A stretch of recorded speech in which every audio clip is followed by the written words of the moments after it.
Hello and welcome to Canguro English. My name is Christian and today is Friday, the best day of the week. Now, recently I uploaded a video talking about the differences between British English and American English, specifically trying to answer the question of whether you should learn British English or American English. And in that video, I read a transcription of somebody speaking in African American vernacular English, or Black English, or Ebonics, whatever you want to call it. And since I published that video, I have never, in 5 years of YouTube, I've never had so much hate and anger and vitriol as I have about that video, including my very first threat of physical violence. I pray I see you in public so I can slap the shit out of you, really. Now, on one hand, I'm pleased about the level of emotion, okay? Because it shows how passionate people are about languages, and that's really important. And you know, I'm also pleased because it shows how important this discussion is. But I'm also upset at what I can only describe as the level of ignorance in general about what language is and the way it works. And so I want to talk about some of the feedback that I received, and I want to kind of divide it into three categories. So the first one is people who wrote me and said that I don't speak like that. I've never heard anybody speaking like that. So, for example, I live in Chicago and have never heard anyone speak like this. I can't figure out how anyone can think that 40 million people here in the US speak this way. As an African American, I find it pretty insulting that you believe that all of us speak in Ebonics.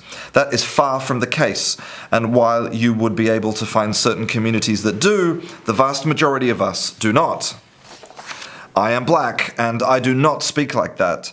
Older people in my family may speak that way to each other, but when they are in public or in a professional setting, no one speaks that way. I mean, most Black people do not speak that way. Now, I do regret slightly being very firm about saying 40 million people speak like that, because it's an estimate, okay? And it's not an estimate I made. Smitherman estimates that at least 90% of African Americans use some forms of this language variety. So 90% of the African American population is about 40 million, okay? So that's where I got my number. But again, it's only an estimate. And one thing that I also regret is I regret not making it clear that within African American vernacular English, within Black English, there is a great deal of variation. The same as in Standard English. So we could say that the text that I read is an extreme version of Black English. It shows all of the features of Black English, and you know, it's a scale. And then there will be Black people who use only some of those features, maybe only occasionally.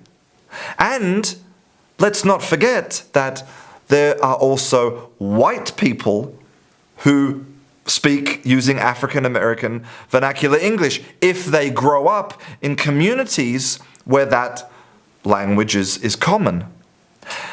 And that's something that also we need to talk about, because the next kind of category of people were the category of people who were just saying that the text that I read, that Black English, is just wrong. It's bad. For example, I grew up in the Black ghetto, and you could not be more wrong. there is indeed a proper American English, and what you read wouldn't even qualify as Ebonics or Black Vernacular English. It is substandard, uneducated doggerel. This American English sounds like black dialect, and in my opinion, this dialect is subpar and does not represent the way most Americans would speak, or at least should speak. Basically, the message is keep raping and twisting the language in every way you can. Celebrate your inattentiveness and pronunciation failures. Lump everything together in a more or less equal proportion to guarantee that for all people from all of the English-speaking countries in the world, it will be equally difficult to understand what the hell you're saying. Is it bad English? Yes, it is. Stop trying to normalize or legitimize the speech of people who our educational system has failed. And please do not call this American English. It is atrocious.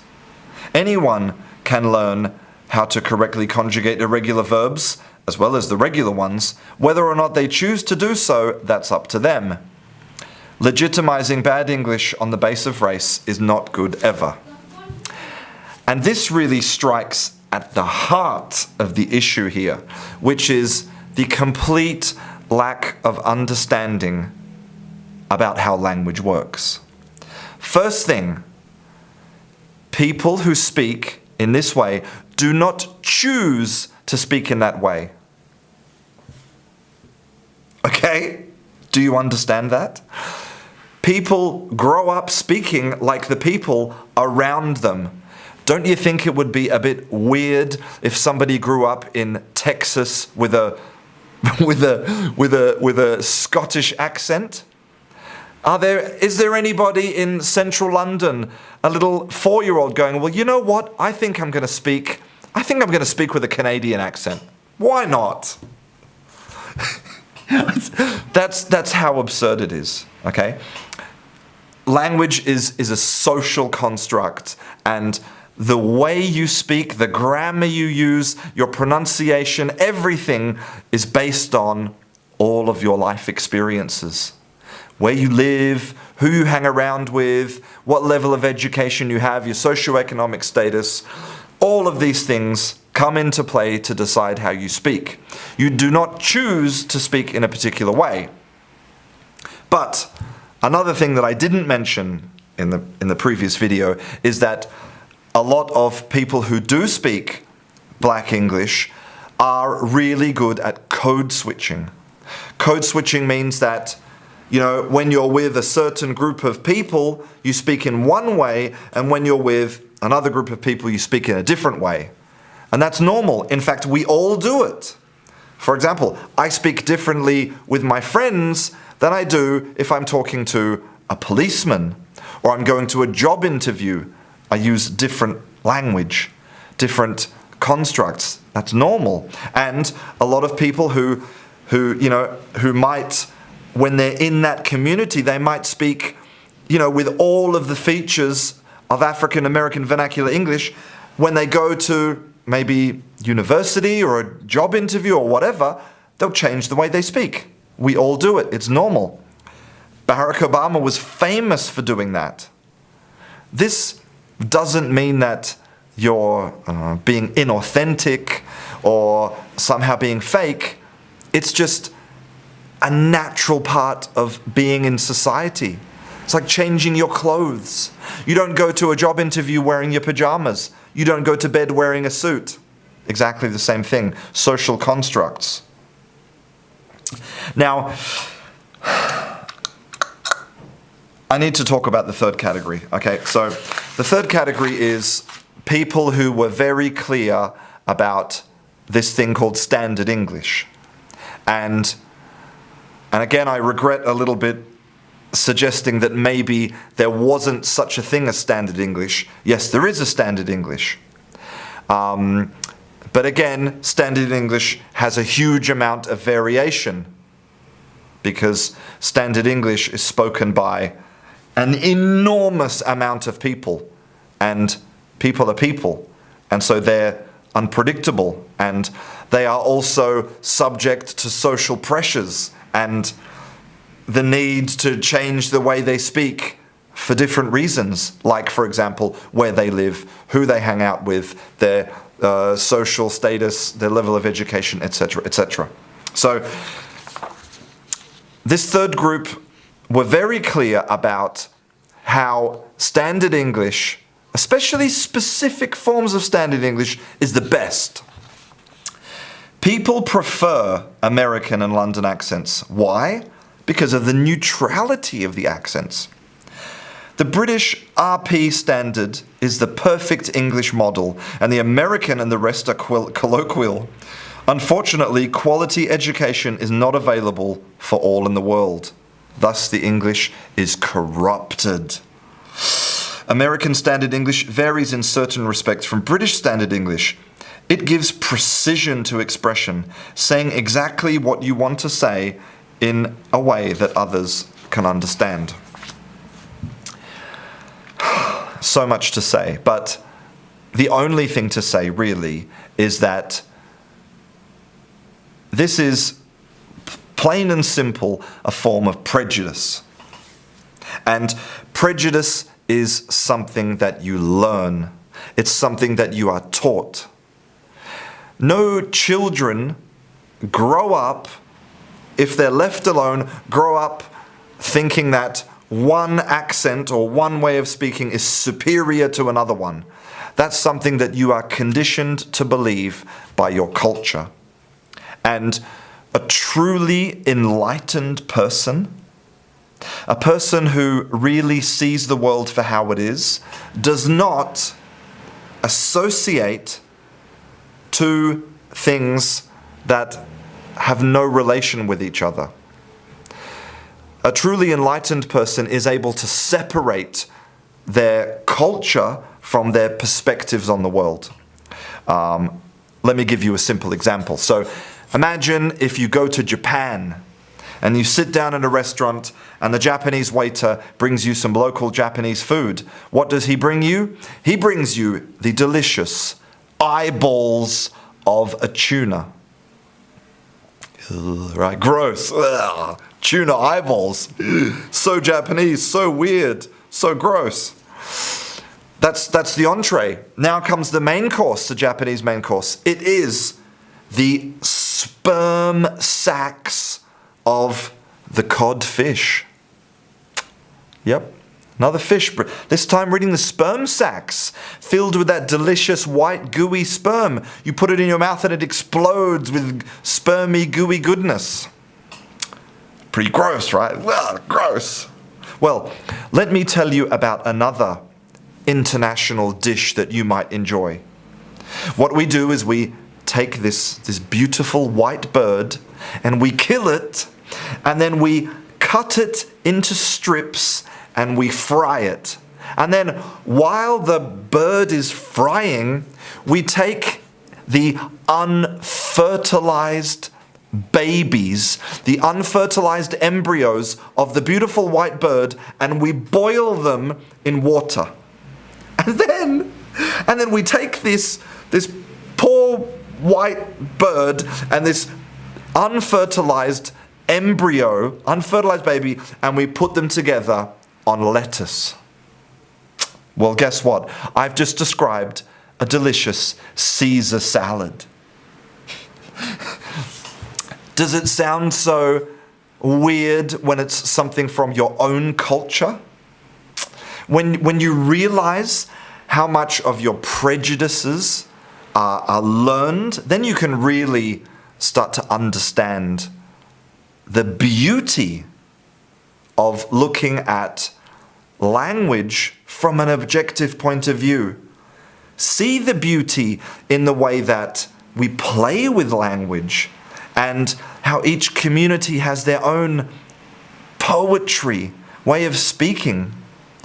If you think that black English is ugly, that's just prejudice. Something that you were taught. I think it's beautiful.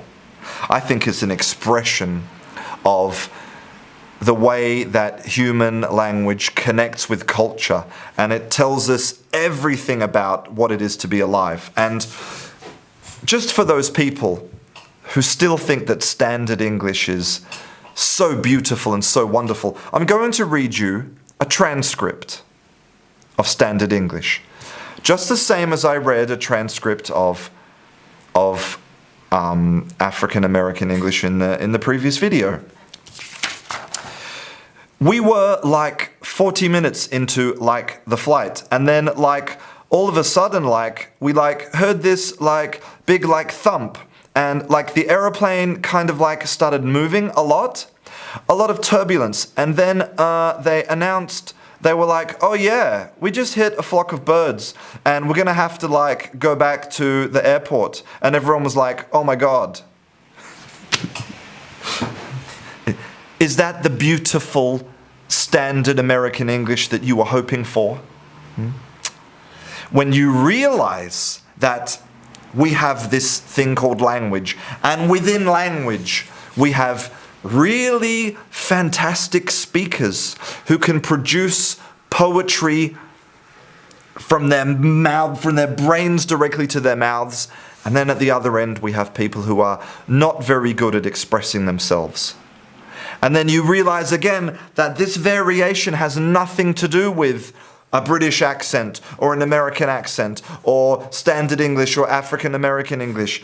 When you realize that, that's when you become enlightened. And I'll remind you again that whatever language you speak is a result of all of the experiences that you have in your life.